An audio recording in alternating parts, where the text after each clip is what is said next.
Hello and welcome back to Tutoring with Gavin. In this series of video tutorials, I'll be showing you how to get a great grade in the English language exam. All of the exam boards have a section that tests your creative narrative writing. In this video, I'll be explaining the importance of narrative setting. The setting provides a sense of where and when a story takes place. In order to interest your reader, you need to paint a vivid picture of the relationship between your characters and the setting, which adds to the atmosphere and tone of a story. When preparing for this exam paper, you should practice writing descriptive paragraphs of setting, so that when under pressure in the exam, you will find it so much easier.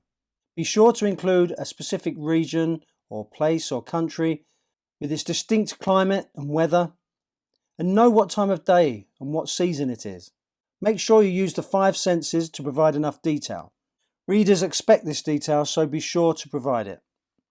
A good example is in The Veld by Ray Bradbury, a short science fiction story about a children's virtual reality playroom.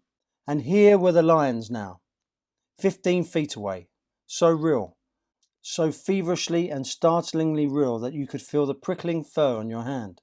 And your mouth was stuffed with the dusty upholstery smell of their heated pelts, and the yellow of them was in your eyes, and the sound of the matted lion lungs exhaling on the silent noontide, and the smell of meat from the panting, dripping mouths.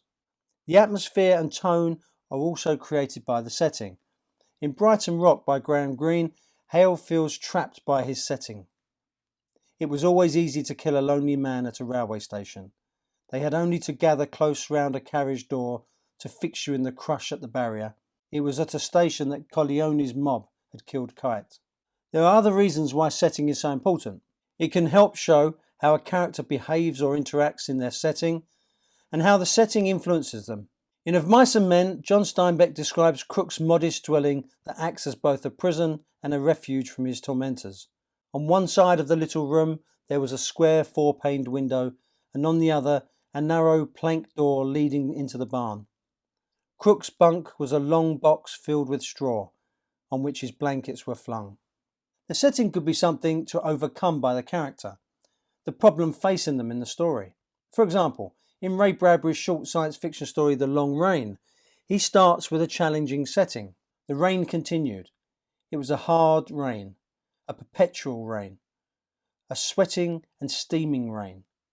It was a mizzle, a downpour, a fountain, a whipping at the eyes, an undertow at the ankles. It was a rain to drown all rains. It came by the pound and the ton. It hacked at the jungle and cut the trees like scissors and shaved the grass and tunnelled the soil and mounted the bushes. It shrank men's hands into the hands of wrinkled apes. It rained a solid glassy rain, and it never stopped. The setting can also move the plot forward. In William Golding's Lord of the Flies, the circle became a horseshoe. A thing was crawling out of the forest.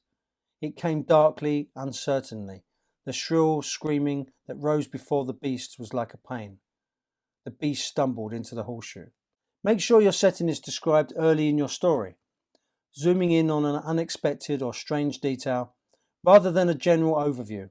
Also, try to give it a personality of its own by using literary devices such as personification, pathetic fallacy, simile, and metaphor, which I cover in other videos on this channel. I hope this was useful. I will be covering many aspects of narrative writing in other videos. If you would like notification of when they are available, please subscribe and give me a thumbs up if you like this video. Until next time.